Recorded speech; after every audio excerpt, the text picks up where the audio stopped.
When I was young, one of our family's summer traditions was to visit my grandparents down in Kentucky. My dad always said they moved there for peace and quiet. But I think, deep down, he knew they wanted solitude before death. The car ride felt endless, 3 hours of my parents arguing and my brother kicking the seat behind me. When we finally arrived, it wasn't what I expected. A small, sagging house sat deep in the hills, surrounded by trees that looked like they hadn't been touched in decades. Inside, it was even worse. Dust hung in the air like smoke, and every step on the wooden floor groaned under our feet. The whole place smelled damp, like a basement that hadn't seen sunlight in years.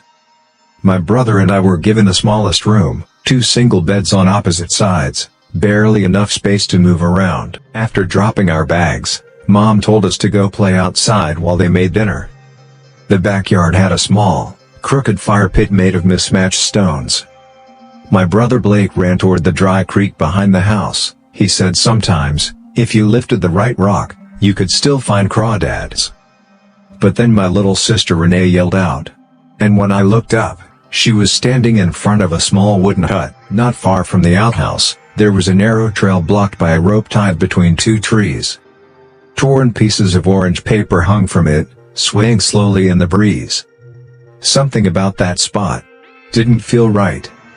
The deeper the trees went, the darker it looked, like the woods were swallowing the light. Then Mom's voice cut through the silence, sharp and serious. Get away from there. That night, Dad lit a small fire out back.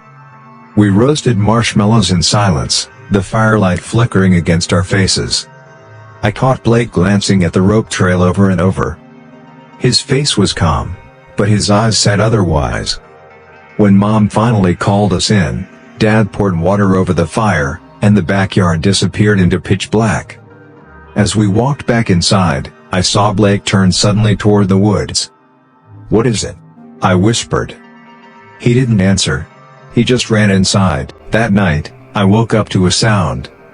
A long, distant howl echoing through the woods. Blake was already sitting up, wrapped tight in his blanket, staring at the doorway. "What is that?" I whispered. "I don't know," he said quietly. "But it's been going on for a while." Then I heard it. My brother's name, stretched out, twisted, hidden inside another howl. Blake. The sound wasn't an animal. It was someone pretending to be one, because the next morning, Blake was gone. His blanket was on the floor, and the door was slightly open. I ran outside, calling his name, but the only sound that answered was the wind moving through the trees. The rope trail was broken. They never found him. The police searched for weeks. My parents stopped talking about it. My grandparents never moved back. They stayed until they died. Sometimes I visit, just to leave flowers by the old creek. The rope is gone now. The woods have swallowed everything. But when the wind picks up, I still hear it.